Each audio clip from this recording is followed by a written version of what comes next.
할렐루야. 2월 첫 번째 주일 아침 성전에 나와 함께 예배하는 여러분들, 그리고 이 시간 영상으로 예배드리고 계신 모든 성도들, 하나님의 은혜와 위로와 평강이 우리의 삶에 가득하기를 주님의 이름으로 축원합니다. 금년 사순절은 2월 22일 성회 수요일부터 시작하여 4월 8일까지입니다. 그리고 4월 9일이 부활절입니다. 약 7주간의 사순절 기간을 교회는 예로부터 주님의 고난과 죽음을 묵상하는 경건의 시간으로 삼았습니다. 보통 금식과 구제 그리고 세례 교육이 그때 있습니다.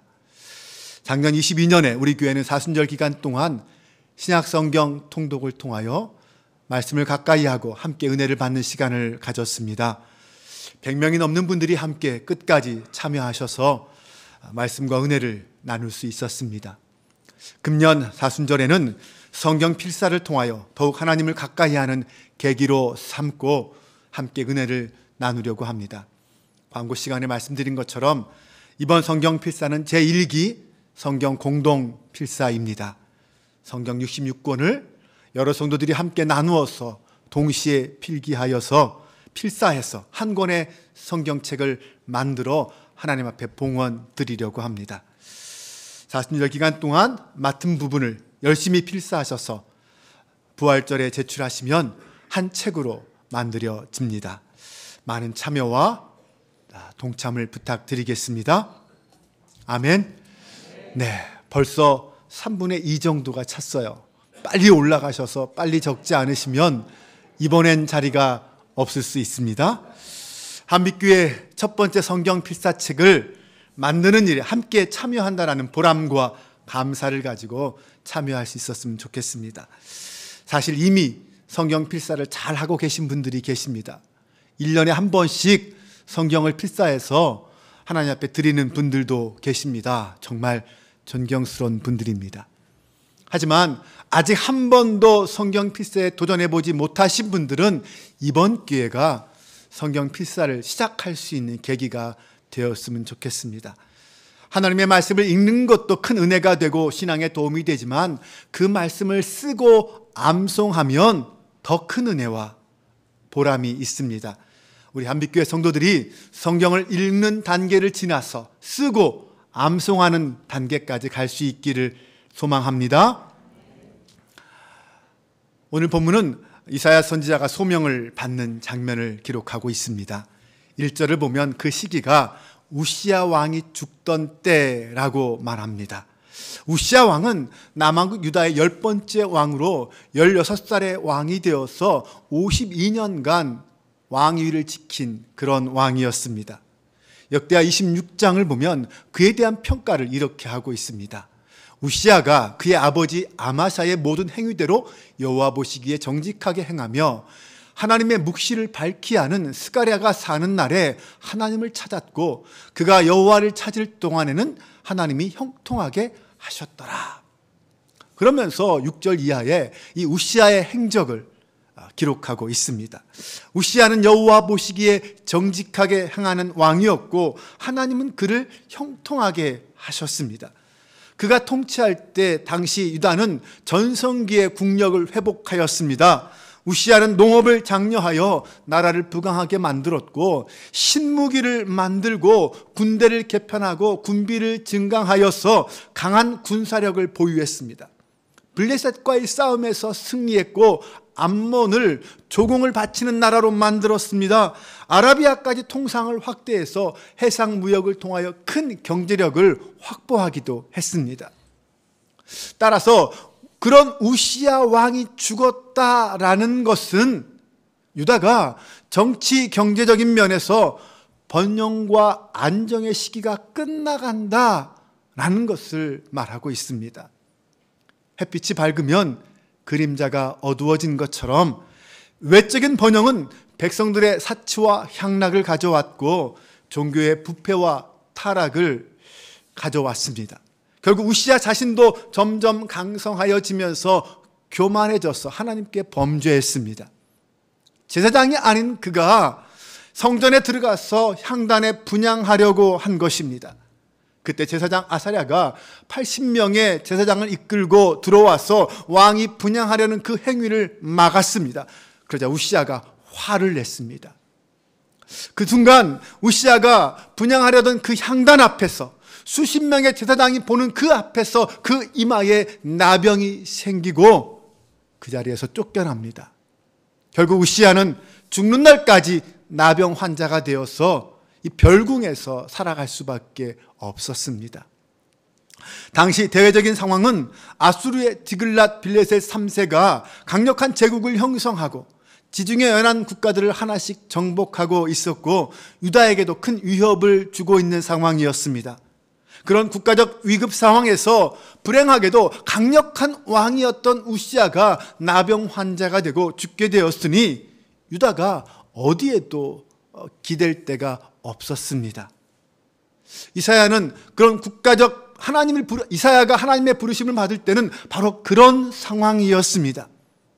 당시 아마 이사야는 이런 국가적 대내외적 위기 상황 속에서 하나님 앞에 기도하기 위해서 성전에 들어가 있었던 것 같습니다. 이사야가 하늘 성전의 환상을 본 것은 바로 그때였습니다. 하나님께서는 높이 들린 보좌에 앉으셨고 그 옷자락은 성전에 가득했습니다. 하나님 보좌 주변에는 하나님을 찬양하는 스랍들이 모여서 함께 하나님을 찬양하는데 그 소리에 문지방의 터가 흔들렸고 연기가 성전 안에 가득했습니다.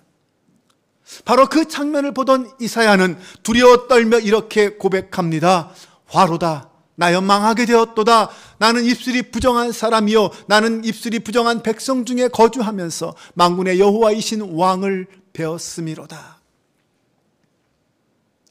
거룩하신 하나님의 영광을 본 그 선지자는 자신과 백성의 부정함을 발견하고 절망하며 화다 죽게 되었다라고 고백합니다.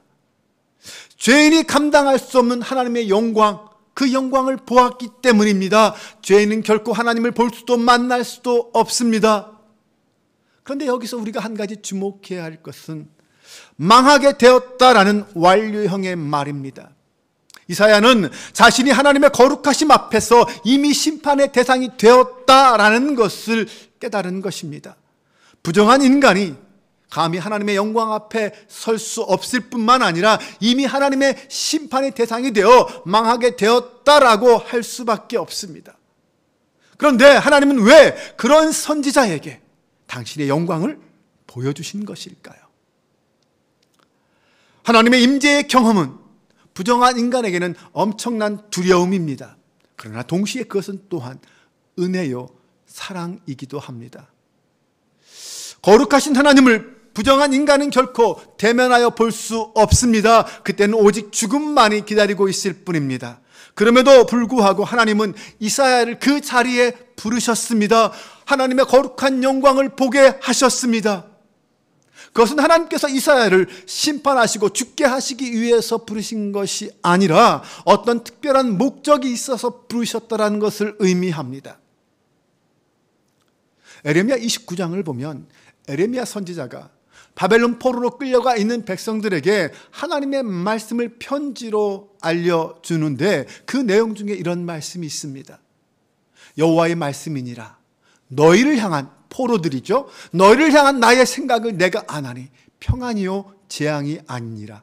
너희에게 미래와 희망을 주는 것이니라. 너희가 내게 부르짖으며 내게 와서 기도하면 내가 너희들의 기도를 들을 것이요 너희가 온 마음으로 나를 구하면 나를 찾을 것이요 나를 만나리라.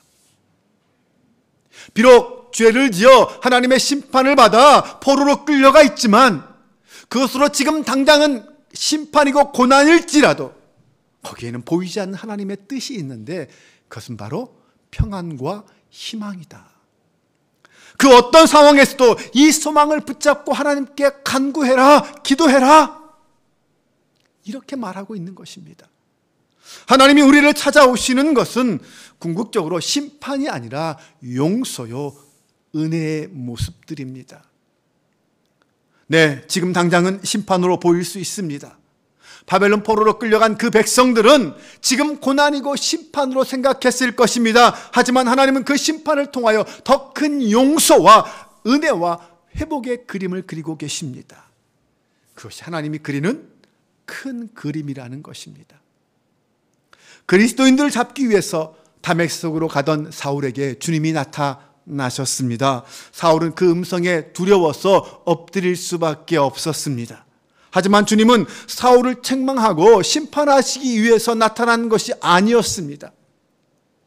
그가 무엇을 하기 위해 지금 다메섹으로 가고 있는지도 주님은 다 알고 계셨음에도 불구하고 주님이 그를 찾으신 것은 그를 용서하시기 위해서였습니다. 아니, 이미 찾아오신 것 그 자체가 용서요, 사랑이었습니다. 만약 주님에게 사울을 용서할 마음이 없었다면 그가 스스로 하나님을 대적하며 멸망을 향해 가는 그 길을 그냥 놔두셨을 것입니다. 나중에 사울은 더욱더 하나님의 사람들을 핍박하다가 결국 하나님의 심판을 받게 되었을 것입니다.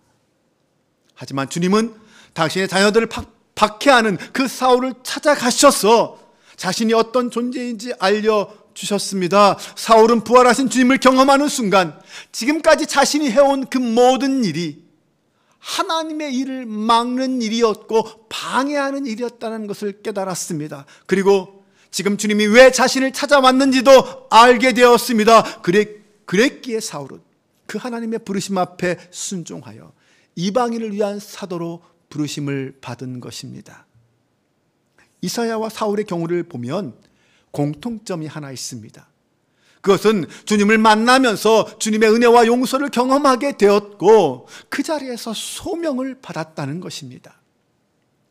두려움으로 절망하고 있는 이사야에게 스랍주 하나가 부젓가락으로 제단에 핀 숯을 가져다가 그의 입술에 대면서 이렇게 말합니다. 보라, 이것이 내 입에 닿았으니 내 악이 죄하여졌고 내 죄가 사하여졌느니라.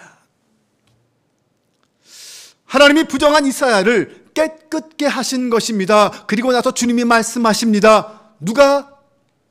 내가 누구를 보낼꼬? 누가 우리를 위하여 갈꼬? 그 주님 앞에서, 그 부르심 앞에서 이사야가 이렇게 대답합니다. 주여, 나를 보내소서. 내가 여기 있나이다.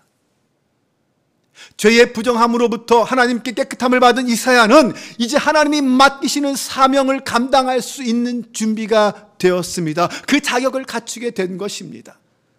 사울이 부활의 주님을 만나던 그날 핍박자 사울은 전도자 바울로 변화되었습니다. 다메섹에서 아나니아를 만나고 그를 통하여 하나님의 소명을 받았습니다. 사도행전 22장 15절을 보면 내가 그를 위하여 모든 사람 앞에서 내가 보고 들은 것의 증인이 되리라. 그리고 그 소명은 21절에서 내가 너를 멀리 이방인에게로 보내리라 라는 말로 구체화됩니다.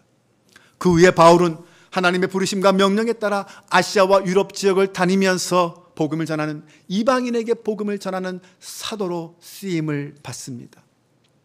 자신이 핍박하던 그 예수가 바로 하나님의 아들이요 그리스도이심을 깨닫게 된 바울은 다메섹 도상에서 주님을 만나고 하나님의 부르심 앞에 복음의 증인으로 살아가게 된 것입니다. 사무엘상 6장을 보면 여호와의 궤를 빼앗은 블레셋 사람들이 계속되는 재앙에 결국 여호와의 궤를 유다로 돌려보내기로 작정하고 수레에 실어서 베세메스로 보냅니다. 그 수레가 베세메스에 왔을 때 베세메스 사람 여호수아의 밭 큰 돌이 있는 곳에 머물자 레위 사람이 나타나서 여호와의 궤를 큰 돌 위에 올려놓고 번제와 여러 제사를 드렸습니다. 그런데 그날 그 여호와의 궤를 들여다본 베세메스 사람 70명이 죽임을 당합니다. 그때 베세메스 사람이 이렇게 말합니다. 이 거룩하신 하나님 여호와 앞에 누가 능히 서리요?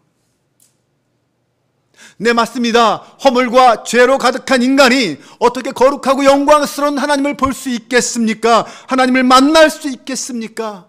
거룩하신 하나님 앞에 설 수 있는 사람은 한 사람도 없습니다. 그런데 성경을 보면 찾아오신 하나님을 만난 사람은 모두 살았습니다. 아니, 하나님의 사람으로 거듭났고 오히려 하나님 앞에 하나님의 일에 동참할 수 있는 은혜를 입었습니다. 참으로 역설적인 은혜입니다. 이사야는 보좌에 앉으신 하나님을 만났고 보좌에 둘러선 수랍들이 하나님의 거룩하심을 찬양하는 그 장면을 보았습니다. 그는 여호와의 옷자락이 성전에 가득한 것을 보았고 하나님의 영광이 온 땅에 충만한 것과 연기가 성전 안에 가득한 것을 보았습니다. 성경에는 3번씩이나 거룩하다, 충만하다라고 말하고 있습니다. 하나님의 영광이 하늘 성전에 충만하였고 온 땅에 충만하였고 이사야가 있는 그 성전에 충만했습니다. 한마디로 하나님의 영광은 이 온 우주에 가득했다라는 것입니다. 이사야 1장에서 5장을 보면 이사야 선지자는 죄악으로 가득한 유다 백성들의 실상을 고발하고 그들에게 심판하시는 하나님의 말씀을 선언합니다. 온 머리와 마음, 머리끝에서 발끝까지 성한 곳 하나 없이 모두가 다 죄악으로 가득 차 있었습니다. 온 땅과 성읍이 죄악으로 충만했습니다. 소돔과 고모라 같이 멸망할 수밖에 없는 죄악이 충만한 모습 그 자체였습니다. 그런데 하나님의 영광이 온 땅에 충만하고 하나님의 은혜가 온 우주에 차고 넘칩니다. 그 말은 우리의 죄와 허물이 아무리 크고 가득하다 할지라도 그 모든 것을 덮고도 남는 하나님의 은혜와 사랑이 가득하다라는 것입니다. 여호와 하나님의 옷자락이 성전에 가득한 것은 인간을 찾아오셔서 만나주시고 그 허물과 죄를 덮어주신 하나님의 사랑이 충만하다, 가득하다라는 것을 의미합니다. 그러기에 그 하나님을 경험한 자, 그 은혜와 사랑으로 죄사함을 입은 자는 이렇게 응답할 수밖에 없습니다. 주여, 내가 여기 있나이다. 나를 보내소서. 물론 깨끗함을 입고 하나님의 부르심에 응답하는 것은 그냥 이루어지는 것이 아닙니다. 하나님이 주시는 소명을 받기 위해서는 먼저 고통스러운 정화의 과정이 필요합니다. 반드시 모든 죄로부터 깨끗함을 받는 과정이 있어야 한다는 말입니다. 이사야에게는 자신의 부정함과 죄를 고백하고 스랍이 전해주는 그 핀 숯이 그 입술에 닿는 것, 그것이었습니다. 그럼 오늘 우리는 어떻게 깨끗함을 받을 수 있습니까? 오늘 우리에게는 십자가가 핀 숯입니다. 예수 그리스도의 십자가 죽음이 오늘 우리를 깨끗하게 한다는 것입니다. 예수 그리스도의 십자가 죽음이 나의 죄를 위한 죽음이었다는 사실을 믿고 받아들이는 것이 그 십자가가 그 핀 숯이 되어서 내 입술에 닿는 것과 같게 된다라는 말입니다. 하나님의 부르심을 받아 하나님을 대변하려면 우리는 깨끗함을 입어야만 합니다. 하나님 앞에서 깨끗함을 입는 과정은 정말 고통스러울 수도 있습니다. 하지만 반드시 거쳐야 하는 과정입니다. 내가 순결하고 깨끗해야 하나님의 소명을 받고 하나님의 말씀을 듣고 하나님의 말씀을 전할 수 있습니다. 이사야는 하나님의 부르심 앞에 내가 여기 있나이다, 나를 덮으소서라고 응답할 수밖에 없었습니다. 그것은 자신을 부르시고 죄악으로부터 깨끗하게 하신 그 하나님의 뜻이 그거라는 사실을 알았기 때문입니다. 그런데 그럼에도 불구하고 이사야가 걸어가야 하는 그 길은 결코 평탄하지 않았습니다. 9절 이하를 보면 하나님은 이사야가 하나님의 말씀을 듣고 백성들에게 그 말씀을 선포해도 사람들이 듣지 않을 것이다. 들어도 깨닫지 못할 것이요 보기는 보아도 알지 못할 것이고 여호와께 돌아와 고침받으려고 하지도 않을 것이다 라고 말하고 있습니다. 하지만 그럼에도 불구하고 이사야는 그 길을 가야 합니다. 그것은 그가 하나님의 은혜와 사랑을 경험했기 때문입니다. 하나님의 용서와 사랑이 무엇인지 알고 있기 때문입니다.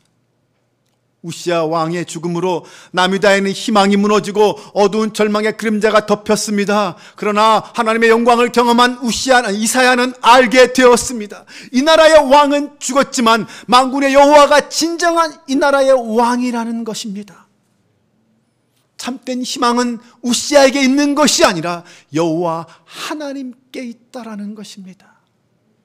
그럼 하나님은 유다의 백성들이 하나님을 거부하고 순종하지 않을 것을 알면서도 왜 이사야에게 소명을 주고 그를 보내신 것입니까?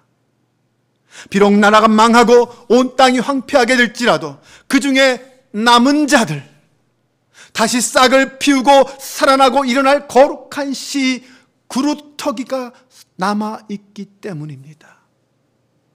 하나님은 바로 그 황폐한 땅 위에서 다시 구루터기를 통하여 새로운 역사를 시작하실 것입니다. 그러므로 비록 지금 우리의 삶의 자리가 힘들고 현실이 암울하게 보여도 하나님의 종들은 하나님이 부르시고 명하신 그 길을 끝까지 가야 합니다. 그 길이 나의 소명이기 때문입니다. 하나님의 말씀에 귀를 막고 눈을 감던 이스라엘 백성들, 그들이 다시 하나님의 말씀을 듣게 되는 때는 언제일까요? 6장 11절 이하는 이렇게 말합니다. 내가 이르되 주여 어느 때까지이니까 하였더니 주께서 대답하시되 성읍들은 황폐하여 주민이 없으며 가옥들에는 사람이 없고 이 토지는 황폐하게 되며 여호와께서 사람들을 멀리 옮기셔서 이 땅 가운데에 황폐한 곳이 많을 때까지니라.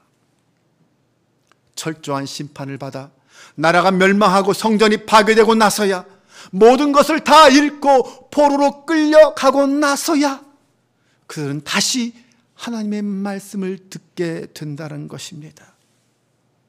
하지만 사랑하는 여러분, 우리까지 그렇게 되어서야 되겠습니까? 우리는 하나님의 더 큰 심판이 오기 전에 이사야처럼 하나님 앞에 나아가 죄를 회개하고 하나님의 깨끗하심을 입고 하나님 앞에 나아가 하나님의 음성을 듣는 사람이 되어야 하지 않겠습니까? 코로나로 인한 고난도 이제 서서히 회복되고 있지만 우리의 현실은 더욱 암담하기만 합니다. 그러나 우리는 현실이 아니라 우리를 보내시고 부르신 만군의 여호와 하나님을 바라보아야 할 줄로 믿습니다. 그 하나님을 다시 만나고 그 말씀에 귀를 기울여야 합니다. 그러면 우리도 이사야처럼 주여 내가 여기 있나이다, 나를 보내소서, 이렇게 고백하게 될 것입니다. 2023년 하나님이 나를 보내신 곳은 어디입니까? 이 시간 우리 함께 찬양으로 나아가길 원합니다.